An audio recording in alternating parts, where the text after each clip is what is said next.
98 इस विषय अंतर्गत आहे।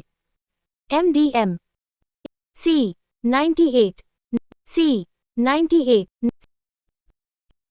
Performance Grading Index, Primary Grading Index, Public Governance Initiative, Performance General Institution A 97 शाळेतील SMC मध्ये किती सदस्य असू शकतात? 10 12 15 20 C 98 इस विषय अंतर्गत कोणती योजना खास मुलींसाठी आहे?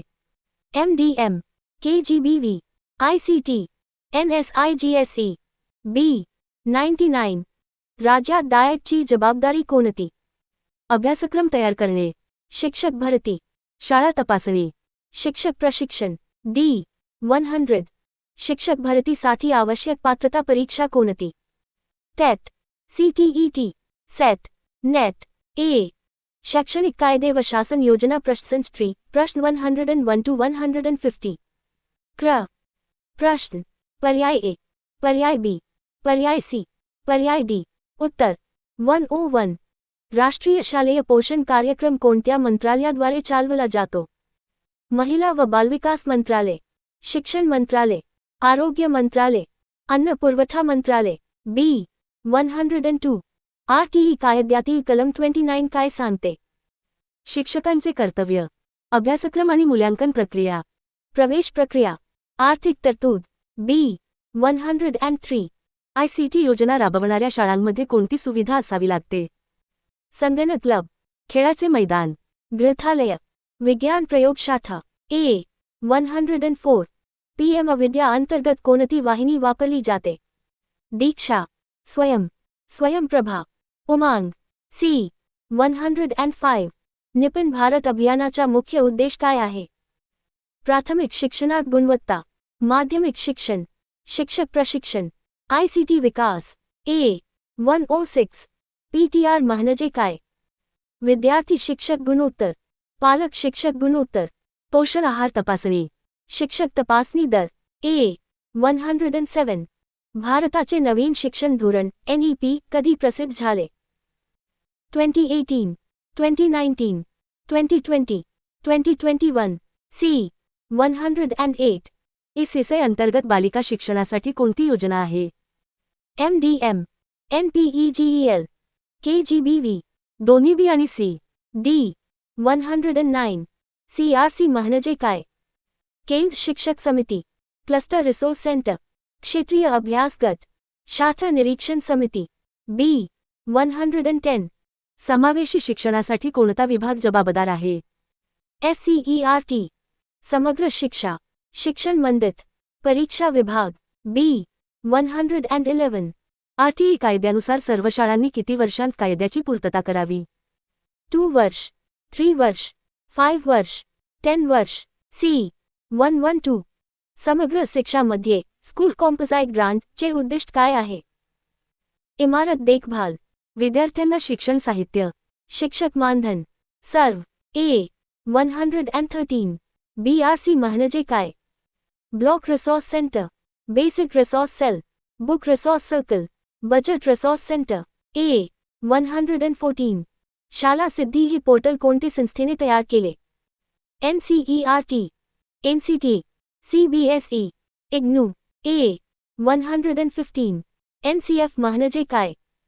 National curriculum framework, national credit facility, national committee forum, new curriculum forum A 116 Diksha portal कोणत्या प्रकारच्या शिक्षणासाठी वापरले जाते? उच्च शिक्षण, प्राथमिक व माध्यमिक शिक्षण, फक्त शिक्षक, फक्त विद्यार्थी B 117 निष्ठा प्रशिक्षण हे कोणासाठी आहे? विद्यार्थी, शिक्षक, पालक, शाखा समिती B 118 UDISE अधिक प्रणालीत शाळांची माहिती कोणी भरतो? शिक्षक, पालक, मुख्याध्यापक, प्रशासकीय अधिकारी C 119 विद्यार्थ्यांचे शैक्षणिक मूल्यमापन कोणत्या धोरणात नमूद केले आहे? ACSA NEET 2020 RMSA RTE B 120 RTE कायद्यानुसार विद्यार्थ्यांना कोणत्या सुविधांची हमी दिली जाते? संगणक, मोफत शिक्षण, पुस्तके व आहार, वसतिगृह, विद्यापीठ प्रवेश B प्रश्न 121 ते 15 पुढे दिले आहेत. पुढील भाग प्रश्न 121 ते 150. क्र. प्रश्न. पर्याय ए, पर्याय बी, पर्याय सी, पर्याय डी. उत्तर 121. आरटीई कायद्यानुसार शाळेतील मुलांची उपस्थिती किती असावी लागते? 60%, 70%, 75%, 80%. सी. 122. ICSE मध्ये शिक्षणाच्या गुणवत्तेचा एक घटक कोणता? शिक्षकांची संख्या, पोषण आहार, मूल्यमापन पद्धत, यंत्रणा. सी. 123. RMSA योजनेचे उद्दिष्ट काय आहे? उच्च शिक्षण, माध्यमिक शिक्षण, बालक शिक्षण, शिक्षक भरती. बी. 124.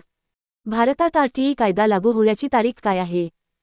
1 April 2009, 1 April 2010, 15 August 2009, 26 January 2010. बी. 125. विद्यालय सल्लागार समितीमध्ये शिक्षकांचे प्रतिनिधित्व किती? 1, 2, 3, 4. ए. 126. PM पोषण अंतर्गत काय दिले जाते? शिष्यवृत्ती, पोषण आहार, शिक्षण साहित्य, स्मार्ट क्लास. बी. 127. नासचा उद्देश काय? शिक्षक भरती, पोषण मूल्यांकन. बी.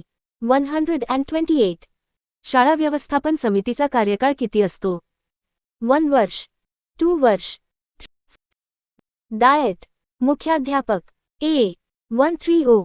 आरटीई कायद्यानुसार शिक्षकांचे शिक्षण प्रमाण कोण ठरवते? राज्य सरकार. NCT, NCERT, CBSE. बी. 131. शिक्षणात ICT वापरण्याचा उद्देश काय आहे? श्रमशक्ती वाढवणे, डिजिटल साक्षरता, पोषण वाढवणे. वेतनवाढ. बी. 132. ICSE अंतर्गत गुणवत्ता सुधारण्यासाठी काय वापरले जाते? प्रशिक्षण, पर्यवेक्षण, मूल्यमापन, सर्वरील.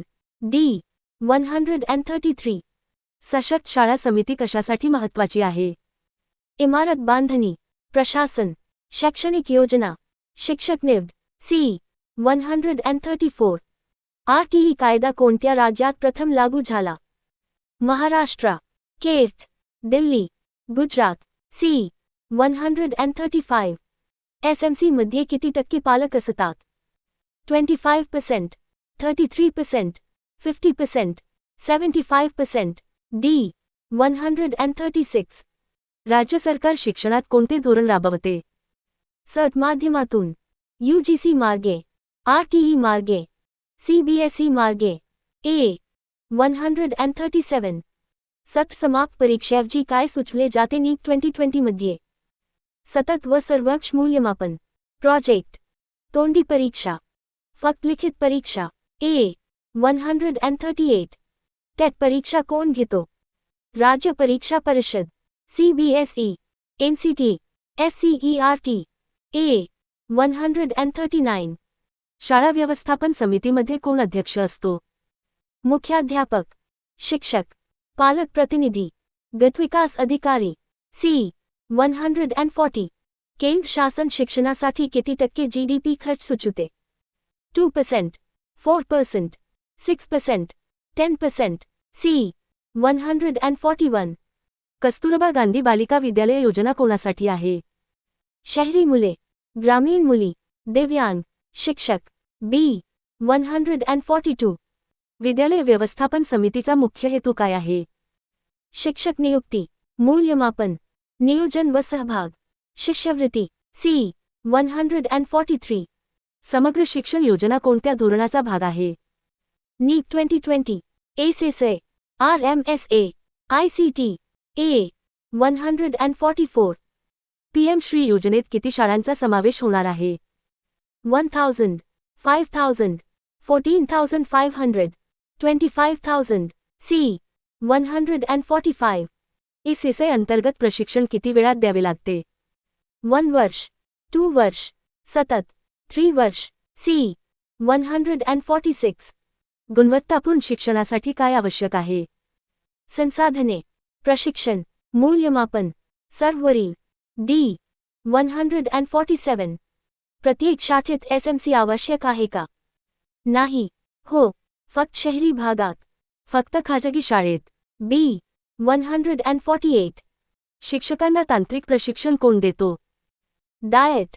CRC, BRC, SCERT. A. 149. Shagun online monitoring portal कायासाठी वापरतात? शाठा निरीक्षण, आहार योजना, शिक्षक भरती, प्रवेश. A. 150. SSI अंतर्गत 6 ते 14 वयोगटाच्या मुलांना काय हमी दिली जाते?